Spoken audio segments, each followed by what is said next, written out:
오늘 본 말씀을 통해서 죽음을 이기는 유일한 위로, 이런 제목으로 함께 상고하며 은혜를 나누고자 합니다. 한번 같이 따라해 보시죠. 죽음을 이기는 유일한 위로. 네. 오늘 여기 본문에 다니엘의 세 친구 사드락, 메삭, 아벳느고, 하나냐와 미사엘과 아사랴. 사드락, 메삭, 아벳느고는 느부갓네살 바벨론식 이름이고, 하나냐, 미사엘, 아사랴가 원래 이들의 이름입니다. 그래서 사드락, 메삭, 아벳느고를 하나냐, 미사엘, 아사랴라 그렇게 부르겠습니다. 느부갓네살 왕이 세운 신상 앞에서 그들이 절하지 않고 풀무불에 던져졌지만 그들이 풀무불 가운데에서 살아나오게 된 이런 내용이 오늘 본문에 기록되어 있습니다. 그들이 풀무불에 던져지는 이 극렬한 풀무불 시험, 환난, 시련 앞에서도 믿음을 저버리지 아니하고 그들에게 믿음이 있었던, 그 믿음을 지켰던 그들의 신앙, 특별히 죽을 것을 알면서도 죽음을 두려워하지 아니하고 죽음을 이겼던 그들의 신앙, 그것이 어떠한 신앙이었는지 오늘 말씀을 통해서 함께 상고하며 은혜를 나누고자 합니다.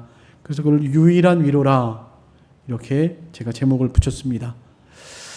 본문 내용을 잠깐 설명을 드리면 이 느부갓네살 왕, 바벨론 제국의 왕입니다.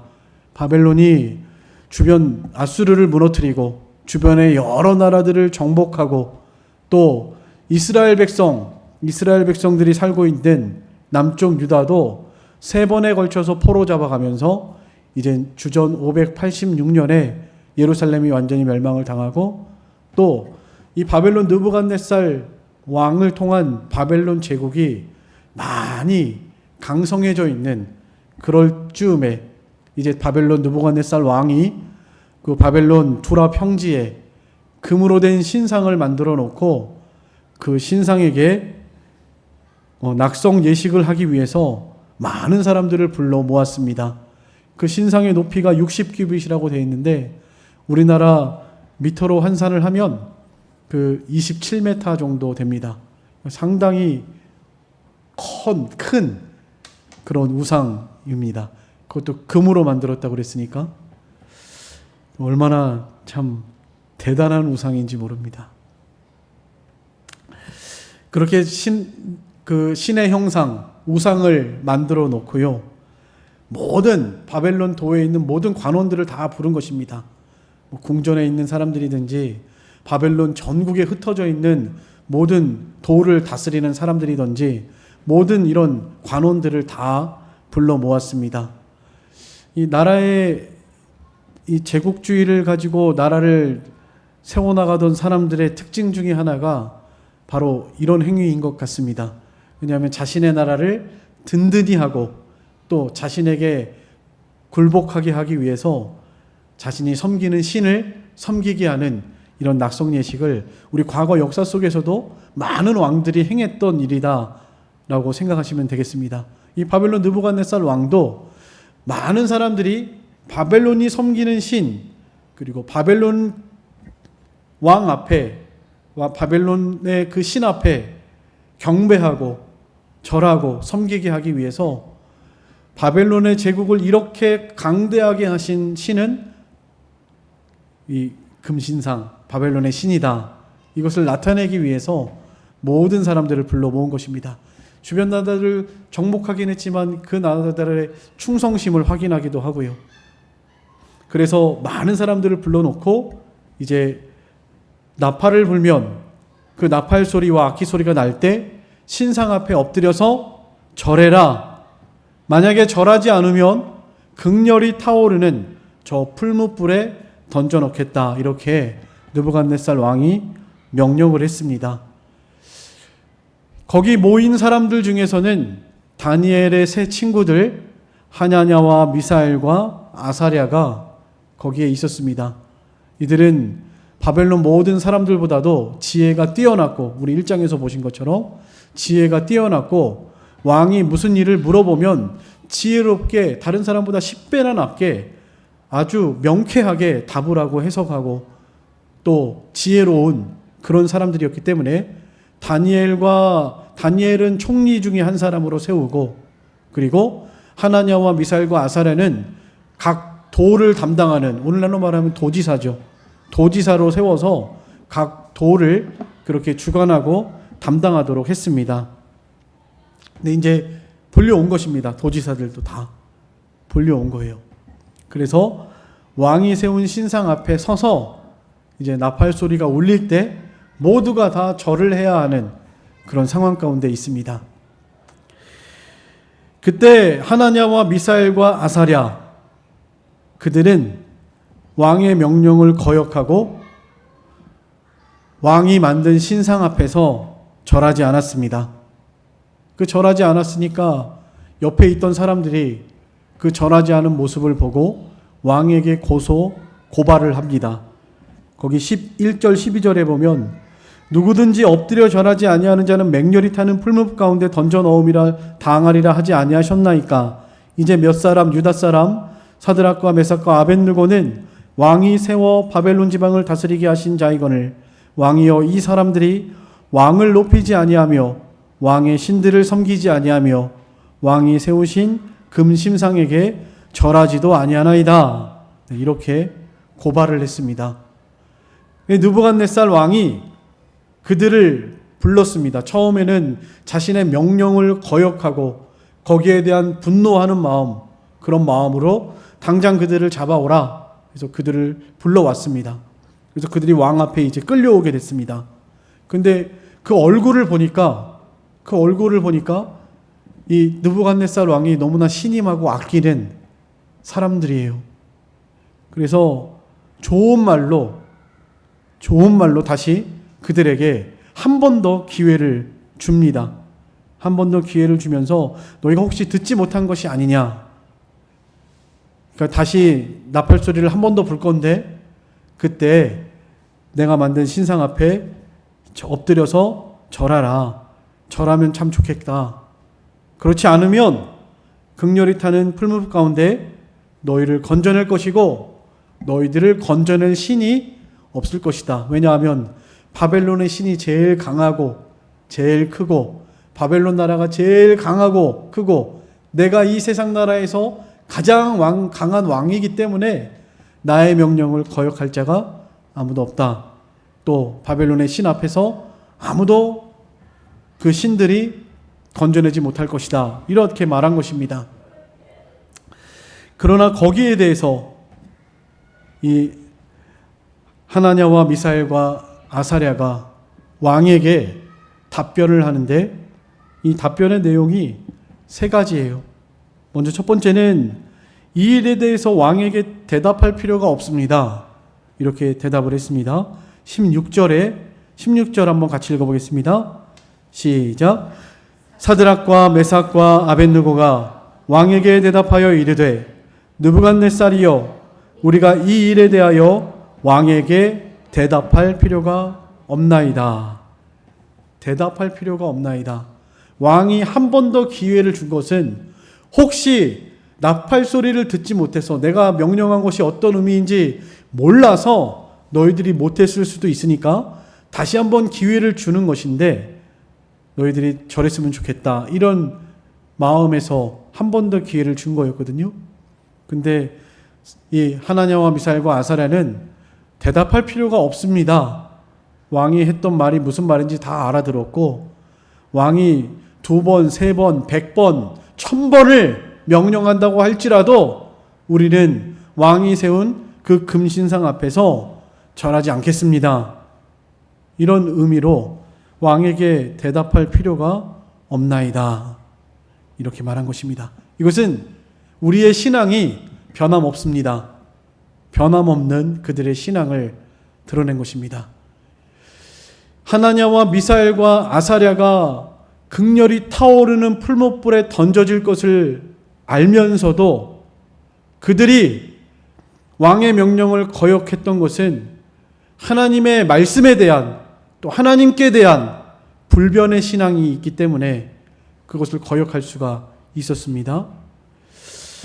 십계명 첫 번째 계명이 나 외에는 다른 신들을 내게 두지 말아라. 그리고 두 번째 계명이 너를 위해서 새긴 우상을 만들지 말고 그것들에게 절하지 말고 그것들을 섬기지 말아라. 이렇게 명령하셨습니다. 하나님이 가장 싫어하는 죄 중에 하나, 그것이 바로 우상 섬기는 죄입니다. 그래서 십계명 1계명 2계명이 우상과 관련된 계명이죠. 이 바벨론 느부갓네살 왕이 만들어 놓은 금신상은 우상에 불과합니다. 말도 못하고 숨도 쉬지 못하고 아무것도 할 수 없는 그저 금덩어리, 세워진 목석과 같은 죽은 막대기와 같은 우상에 불과합니다. 이 다니엘, 하나냐와 미사엘과 아사랴는 그 우상 앞에 절대로 절할 수 없는 하나님의 말씀을 순종하고 하나님이 유일하신 참신이시고 하나님만이 천지만물의 모든 생사화복을 주장하시는 하나님이신 것을 깨달았기 때문에 그들은 하나님 앞에서 이 큰 죄를 범할 수가 없는 것입니다. 하나님이 이 죄를 너무나 싫어한다는 것을 아시기 때문에 그래서 신상 앞에 절하지 않았습니다. 이 변함없이 주님을 사랑하는 마음이죠. 변함없이 하나님을 사랑하는 마음. 여러분, 변함없이 사랑한다는 것이 결코 쉬운 일은 아닐 것입니다. 예수님께서 사랑하시던 제자들, 우리를 위해서 목숨을 던져주신, 목숨을 주실 만큼 사랑하던 그 제자들인데, 그 제자들이 예수님이 어려움을 당하니까 예수님을 모른다고 부인했죠. 또 예수님을 배반하고 예수님을 잡으려고 하는 자들에게 은 30을 받고 넘겨주었죠. 또 뿐만 아니라 그렇게 제자들에게 하나님의 말씀을 가르치고 또 가르치고 또 가르치고 내가 십자가에 죽어야 할 것과 부활해야 할 것을 가르쳐 주시면서 너희들은 내 증인이 되라고 살아있을 때도 늘 말씀하셨는데 예수님이 십자가에 죽으시자마자 제자들이 한 행동이 뭐였습니까? 과거로 돌아갔습니다. 물고기나 잡으러 갑시다. 예수님은 죽었으니까 이제 우리 눈앞에 보이지 않으니까 뭘 해야 할 줄도 모르고 그저 세상 보이는 것만 보면서 다시 물고기 잡는 고기잡이 업으로 돌아가고 말았습니다. 그때 요한복음 20장에 예수님이 찾아오셨죠. 그 찾아오실 때 예수님이 하신 말씀이 요한복음 그 13장 1절, 20장 1절인가 할 때, 13장 1절인 것 같습니다. 끝까지 사랑하시니라. 하나님의 제자들, 하나님이 사랑하시는 자들을 끝까지 사랑하셨다. 요한복음 13장 1절인 것 같아요. 그리고 20장에서도 3번, 4번, 베드로에게는 개인적으로 4번이죠. 3번씩이나 찾아가셨는 거예요. 그런 형편없는 제자들, 정말 도무지 사랑할 수 없는 정말 배신감이 느껴지고 원수처럼 생각이 되고 다시는 내가 너희들을 상종도 하지 않겠다라는 마음을 가져도 마땅한데 그런 제자들을 향해서 우리 예수님께서는 변함없이 끝까지 그들을 사랑하시고 생명을 내어주셨습니다. 자기 목숨을 아끼지 아니고 내어주셨어요. 여러분, 이것이 쉬운 일이 아니죠. 예수님이 말씀하신 것처럼 원수를 사랑하라. 사랑하는 사람이 갑자기 변해서 배신을 때리고 원수가 됐어요. 그래서 내 마음이 너무나 상하고 찢어져요. 그래도 사랑하라. 그 예수님의 명령이죠. 끝까지 사랑하신 주님의 명령입니다. 그 예수님께서 본인이 먼저, 예수님이 먼저 우리를 그렇게 사랑하시면서 우리에게도 주님을 변함없이 사랑하라. 그런 자에게 은혜가 있다. 말씀하셨습니다. 에베소서 6장 24절 같이 한번 읽어보겠습니다. 에베소서 6장 24절 다 같이 읽겠습니다. 시작. 우리 주 예수 그리스도를 변함없이 사랑하는 모든 자에게 은혜가 있을지어다. 여러분, 우리가 변함없이 사랑한다는 것 결코 쉬운 일 아닙니다. 때로는 사랑하던 사람이 원수 노릇을 해도 그 원수까지도 사랑하라고 하신 주님의 명령을 우리가 기억하면서 변함없이 그렇게 사랑할 수 있는 은혜가 우리에게 있었으면 좋겠습니다. 그러기 위해서는 변함없이 우리를 사랑하시는 주님의 그 은혜를 깨달아야 합니다. 주님이 나를 얼마나 사랑하셨는지를 아는 것만큼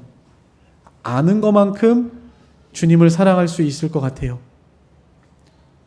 아버지, 어머니가 자녀된 자로서 나를 얼마나 사랑하셨는지를 아는 것만큼 부모에게 효도하겠죠.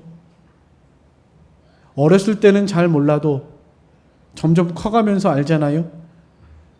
커가면서 인생의 좀 쓴맛도 보면서 결혼하고 아이를 낳아보면서 자녀들을, 처자식들을 먹여 살려야 하는 이런 여러 가지 일들을 우리가 눈앞에 직접 경험하면서 그때서야 비로소 점점 부모가 나를, 우리 아버지 어머니가 나를 얼마나 사랑하셨는지를 비로소 알아가는 거예요. 죽을 때까지 알아가는 것입니다. 마치 그와 같이 우리가 살아계시고 참되신 하나님, 유일하신 하나님, 나의 아버지 되시고 나를 사랑하시는, 나의 모든 생명을 주관하시는, 인간의 생사복을 다스리시는 그 하나님을 아는 것만큼 우리가 하나님을 섬기고 아는 것만큼 하나님을 사랑할 수 있는 것 같습니다. 그러니까 우리가 하나님을 아는 지식에서 자라가셨으면 좋겠습니다. 하나님을 아는 지식에서 자라가는 것은 하나님의 말씀을 늘 읽고 듣고 묵상하고 말씀에 순종하고 그 순종한 믿음으로 순종할 때 경험이 되는, 그 경험되는 삶을 통해서 하나님을 점점 알아가게 되는 것이라 생각합니다. 말씀을 통해서 알고 또 내 안에 계시는 성령 하나님을 통해서 성령의 감동과 인도를 통해서, 그리고 실제로 순종하고 경험할 때 그 경험을 통해서 하나님을 알아가는 것 같아요. 우리가 좀 하나님을 아는 지식에서 자라가셨으면 좋겠습니다. 말씀을 사랑하시고 말씀을 사랑하시되 그 말씀을 순종하시는 경험들이 우리에게 필요합니다. 작은 것에 순종하는 사람이 큰 것에도 순종할 수 있습니다. 작은 것도 순종하지 못하면 큰 것은 당연히 할 수 없죠. 그래서 우리가 평소에 우리 신앙생활 중에서 이런 변함없는 믿음을 가지고 하나님을 사랑하고 말씀에 대한 신뢰하는 마음을 가지고 말씀에 순종하며 살아가는 그런 변함없이 하나님을 사랑하는 우리 성도들의 신앙생활 되셨으면 좋겠습니다. 그리고 두 번째로 이 하나냐, 미사엘, 아사랴가 했던 말은 하나님이 우리를 건져내실 것입니다. 이렇게 왕에게 말했습니다. 17절 다 같이 읽겠습니다. 17절입니다. 다 같이 읽겠습니다. 시작. 왕이여, 우리가 섬기는 하나님이 계시다면 우리를 맹렬히 타는 풀무불 가운데에서 능히 건져내시겠고 왕의 손에서도 건져내시리이다. 우리 하나님은 왕이 말한 것처럼 건져내지 못하는 신이 아닙니다. 우리 하나님이 살아계시고 우리 하나님이 우리를 능히 왕의 손에서도 건져낼 수 있고 풀무불 속에서도 우리를 건져내실 수 있는 살아계신 하나님이십니다. 능력이 많으신 하나님이십니다. 이렇게 고백하고 있습니다. 하나님의 능력을 믿는 신앙이죠. 왕이 그들을 풀무불 속에 던져 넣어도 하나님이 극렬히 타는 풀무불 가운데에서 능히 건져내실 수 있고 또 왕의 손에서도 건져내실 수 있다라고 믿고 인정하는 그런 믿음입니다. 바벨론 나라의 신보다도, 바벨론 나라의 권세보다도, 느부갓네살 왕이 가지고 있는 그 능력과 권세보다도 저 두라 평지에 세워진 30m가 되는 큰 우상보다도 하나님이 더 높으시고 더 권세와 능력이 있으심을 인정하는 그런 고백입니다. 산 믿음이죠. 살아있는 믿음. 하나님께 능력과 권세가 충만하고 전능하신 하나님을 인정하는 이 하나냐와 미사엘과 아사랴의 산 믿음입니다.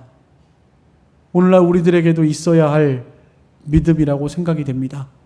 어떠한 어려운 일을 당한다 할지라도 하나님을 믿고 신뢰하면 하나님께서 그 모든 어려움과 환난 가운데에서 우리를 능히 건져내실 수 있고 능히 구원하실 수 있는 살아계신 하나님이시다.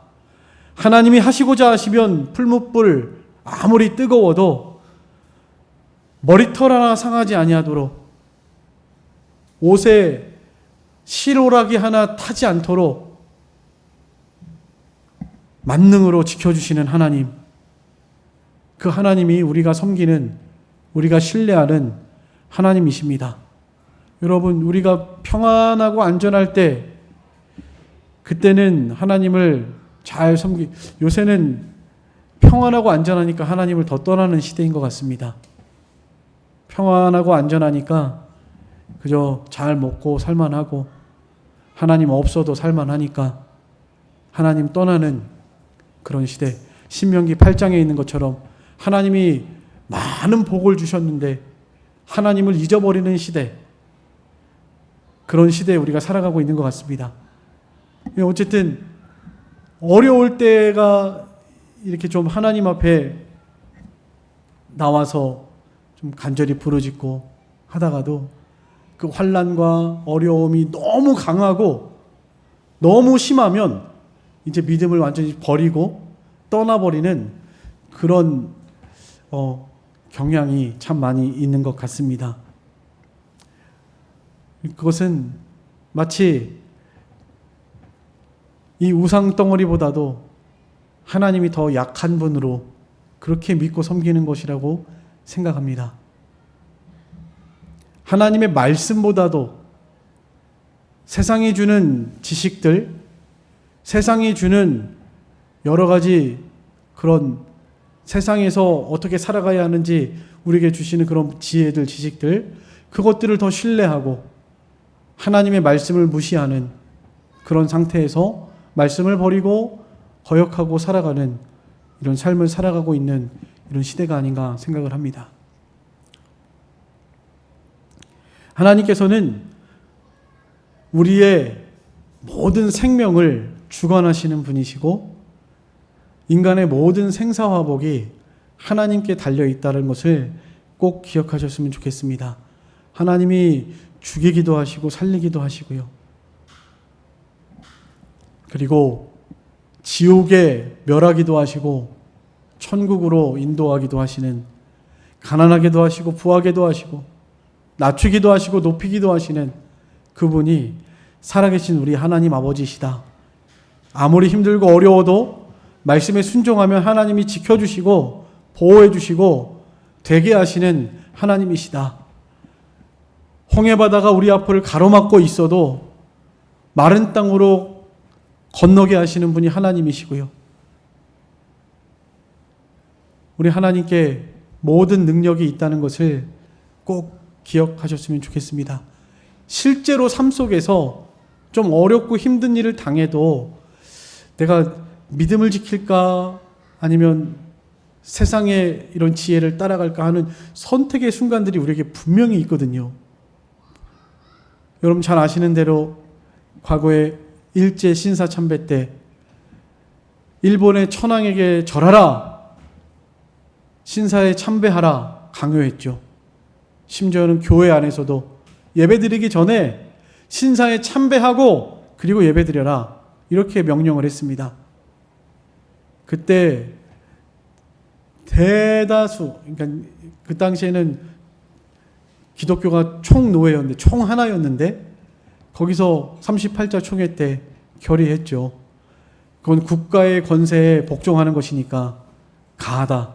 신사에 참배해도 된다라고 결의를 해버렸습니다. 거기에 대해서 신앙 양심이 있는 사람들, 깨어있는 사람들은 신사에 참배하면 안 됩니다. 목숨 걸고 반대했습니다. 그런 사람들이 감옥에 갇혔고요.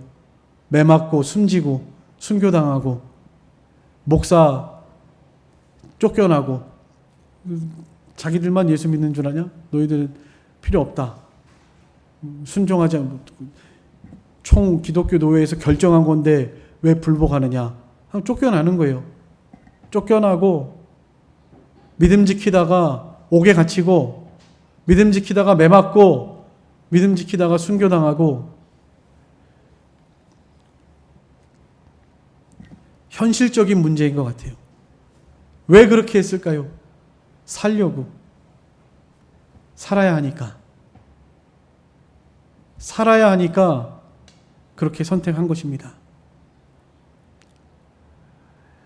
우리의 삶 속에서도 현실적인 문제 앞에서 우리가 믿음의 하나님의 말씀을 순종할 것인가? 아니면 그냥 인간의 생각과 내 생각, 내 방식대로 살아갈 것인가? 이런 결정해야 하는 순간, 고민해야 하는 순간 우리에게도 늘 존재합니다. 늘 있어요. 그럴 때 궁극적으로는 살기 위해서 선택하는 거죠. 살기 위해서. 자기 목숨을 위해서, 자기 유익을 위해서 말씀을 버리고 선택하는 것입니다. 그러나 오늘 여기 본문의 말씀처럼 전능하신 하나님을 믿는다면 죽어도 매맞아도 옥에 갇혀도 하나님의 말씀을 순종하며 살아갈 것입니다. 이것이 순교적인 신앙이고 우리에게 있어야 할 신앙이고 오늘 여기 하나냐, 미사엘, 아사레와 같이 하나님의 만능을 믿는 신앙이에요.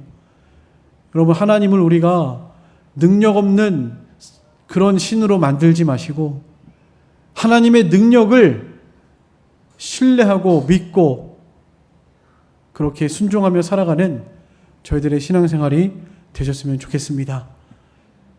아니, 능치 못하심이 없어요. 모든 것을 하실 수 있는 하나님이십니다. 우리가 이것을 기억하면서 언제나 하나님의 능력을 신뢰하고 그 능력을 믿고 의지하며 우리의 생명이 하나님께 달려있고 하나님이 살려주시면 살고 하나님이 거두어 가시면 그때 생명이 끊어지는 거예요.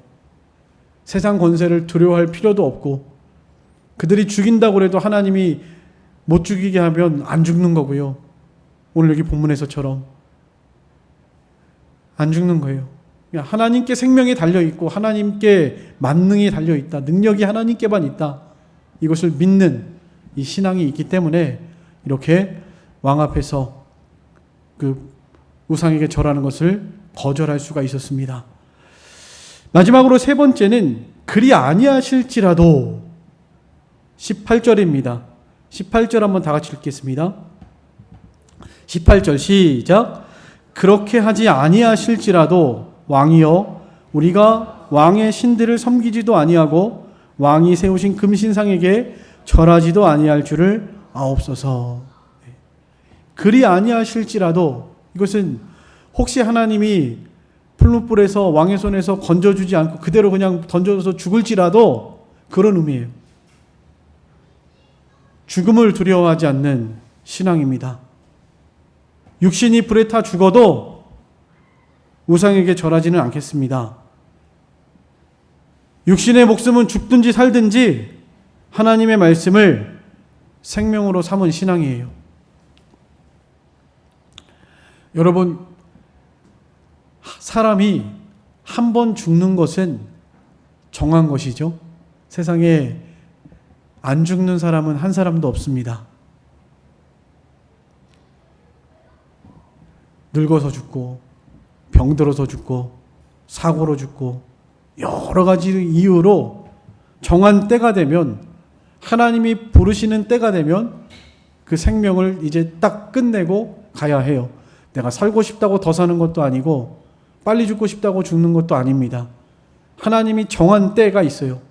그 정한 때가 되면 그렇게 하나님 앞에 가야 하는 것입니다. 우리들도 항상 이 죽음을 생각하고 있어야 합니다. 세상에서 천년만년 살 것처럼 살아가지 말고 언제나 오늘이라도 내가 생명이 끝나 하나님 앞에 설 수 있다라고 생각하시면서 살아가셔야 해요. 오늘이 마지막이다 생각하시면서, 오늘이 마지막이다 생각하실 때 여러분들 뭐부터 하시겠어요? 오늘이 마지막이다 생각할 때 뭐부터 해야 할까 진짜. 그리고 하나님의 심판대 앞에 우리가 반드시 서는데 이제 죽음으로 끝나는 것이 아니에요. 죽음 후에는 하나님의 심판대 앞에 서게 됩니다. 그렇죠? 그러면 뭐 해야 되겠죠?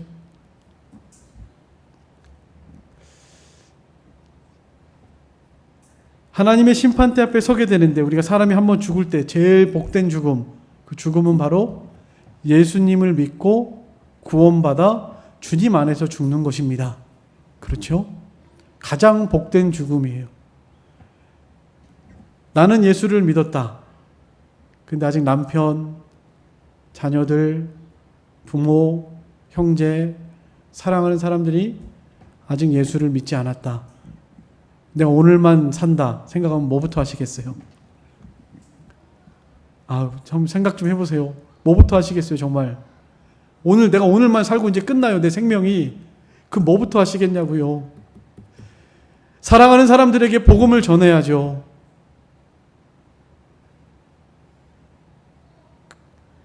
정말 예수를 믿고 구원받은 성도라고 한다면, 내가 만약에 오늘만 살고 천국 간다라고 생각한다면 다른 거 열일 제쳐놓고 복음 전해야 합니다. 복음. 예수 믿고 천국 가야 한다고. 예수 믿으라고. 그거 당연한 거 아니겠어요?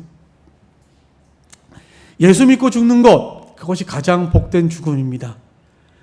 요한계시록 14장 13절 한번 찾아보시겠습니다. 요한계시록 14장 13절.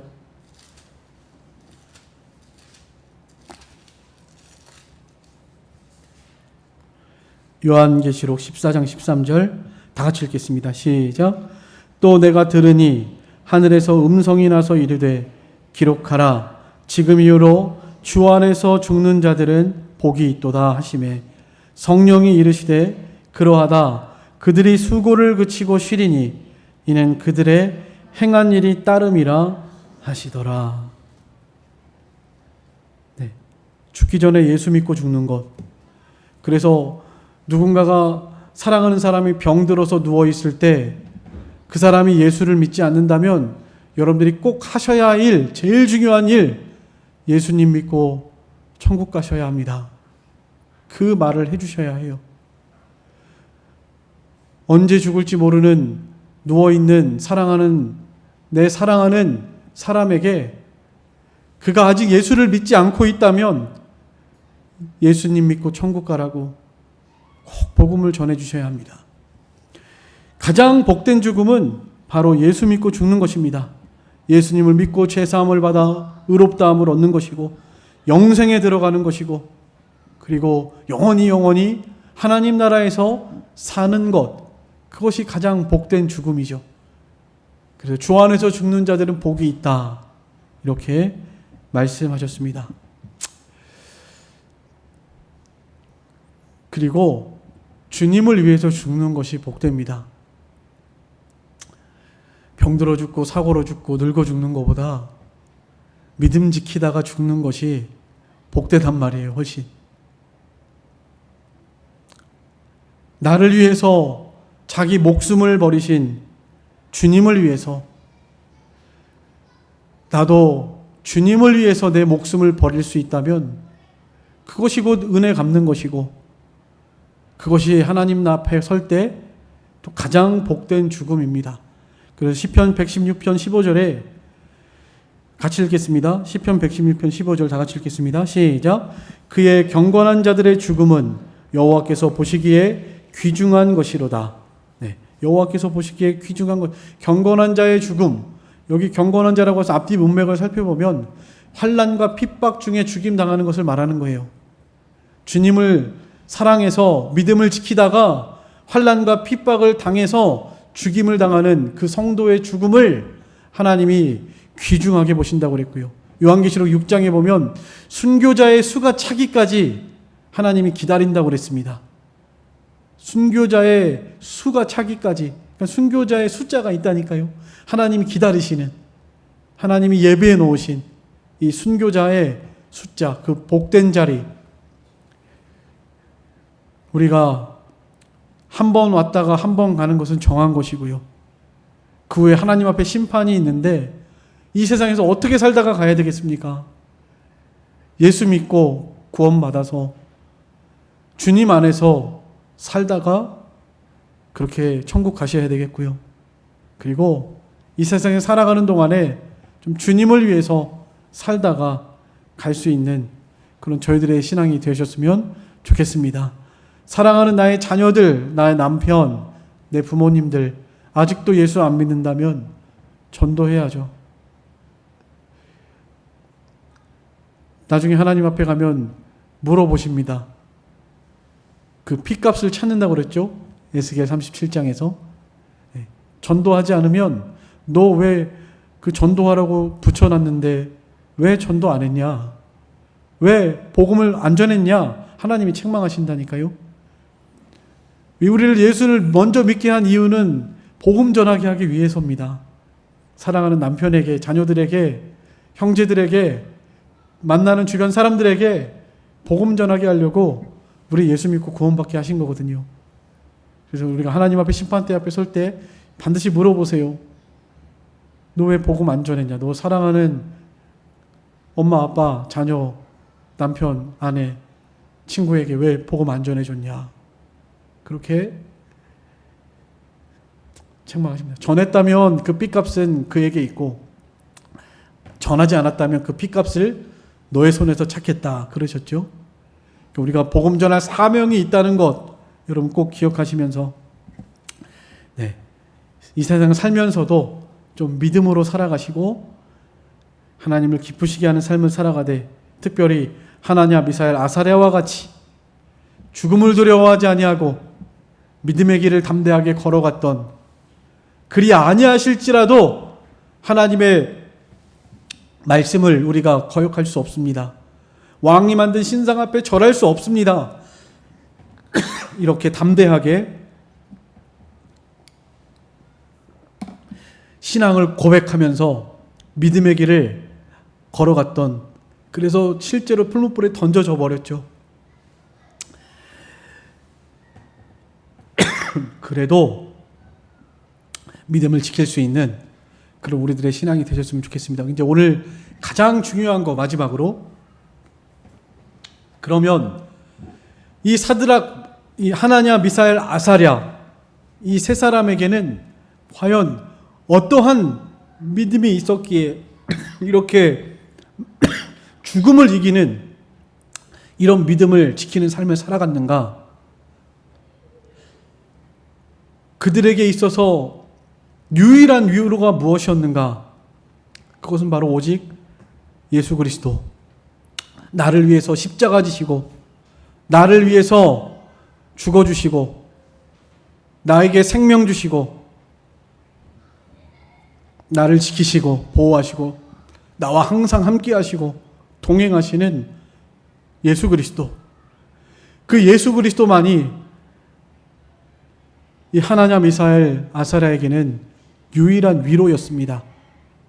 세상의 어느 것보다도 이 세상을 다 준다 해도 예수님과 바꿀 수 없는 것이죠. 그만큼 사랑하니까. 여러분 자녀들 사랑하시죠? 세상을 다 준다고 그러면 자녀 바꾸시겠습니까? 물론 그러실 수도 있겠죠. 세상 것이 너무 좋아 보여가지고. 그러나 대부분의 부모라면 내 자녀를 세상 것 다 준다고 해서 바꿀 수 있는 그런 부모는 없습니다. 그만큼 자녀를 사랑하니까요. 온 천하를 주고도 못 바꾸는 것이 하나님께는 우리 생명이죠. 천하보다도 귀한 것이 우리 생명입니다. 하나님이 우리 한 사람을 그렇게 존귀하게 생각하신다니까요.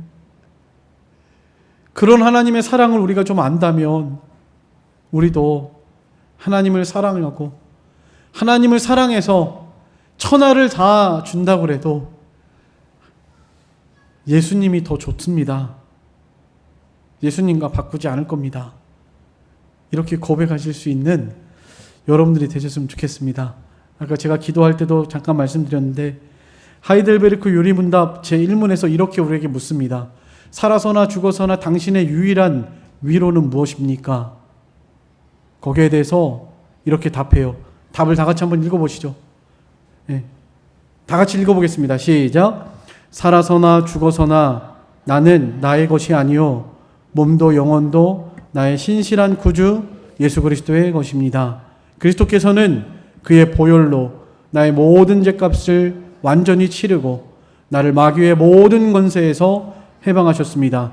또한 하늘에 계신 나의 아버지의 뜻이 아니면 머리털 하나 땅에 떨어지지 않도록 나를 보호하시며 참으로 모든 것이 합력하여 나의 구원을 이루도록 하십니다. 그러함으로 그의 성신으로 그분은 나에게 영생을 확신시켜 주시고 이제부터는 마음을 다하여 즐거이 그리고 신속히 그를 위해 살도록 하십니다. 이 예수 그리스도의 위로가 참으로 우리의 유일한 위로라면 이제는 우리는 살든지 죽든지 두려워하지 않습니다. 살아도 좋고 죽어도 더 좋고 이 땅에 살아가는 동안에는 주님을 위해서 신속히 기꺼이 우리 자신들을 드리면서 살아가는 것입니다. 이 그리스도인의 유일한 위로, 우리가 그리스도의 것이라는 것.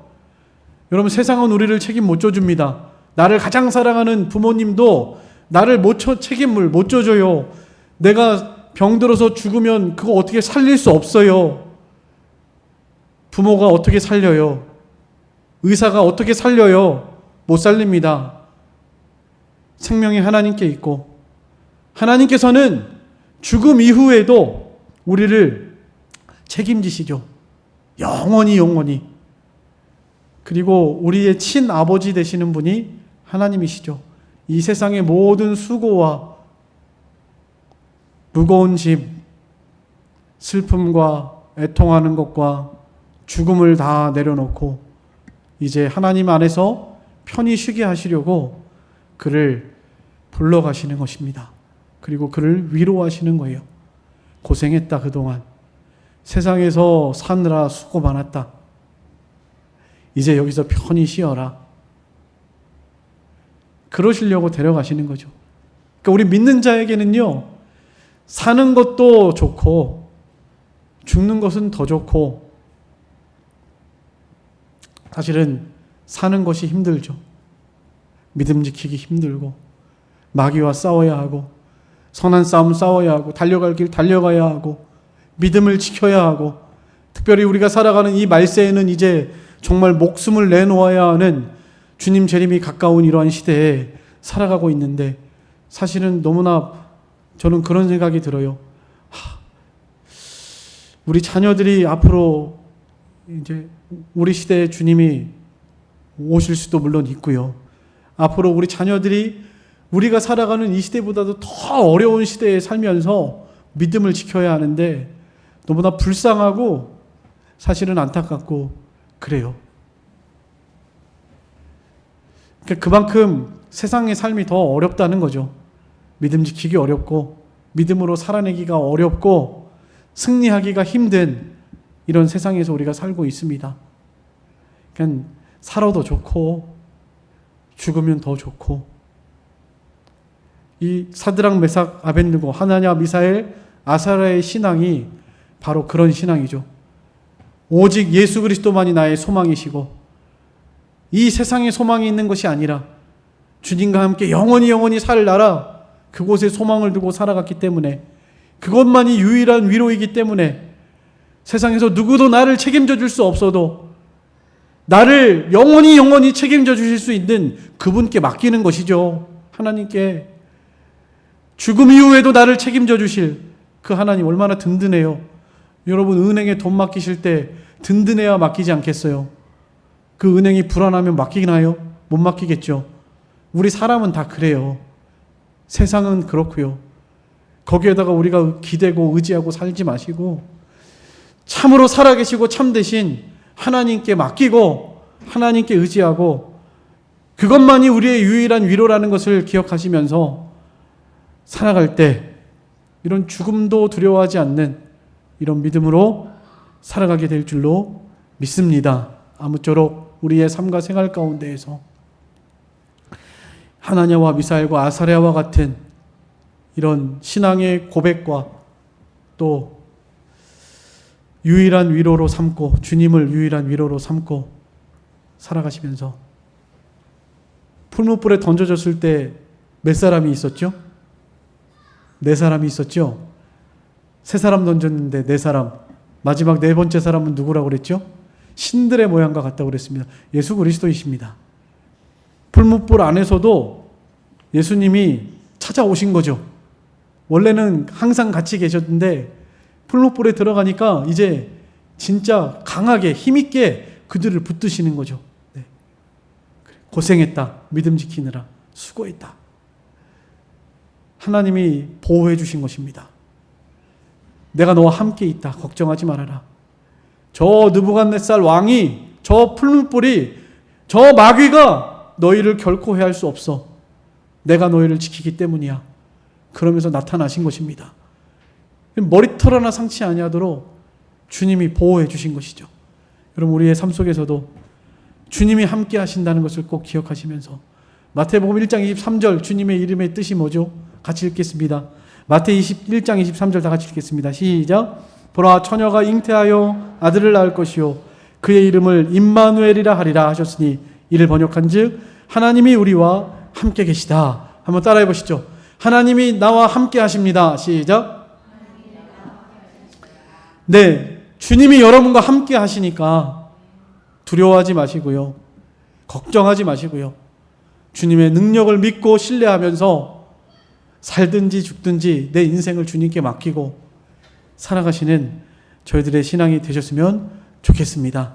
이제 다 같이 통성으로 우리 잠깐 기도하겠습니다.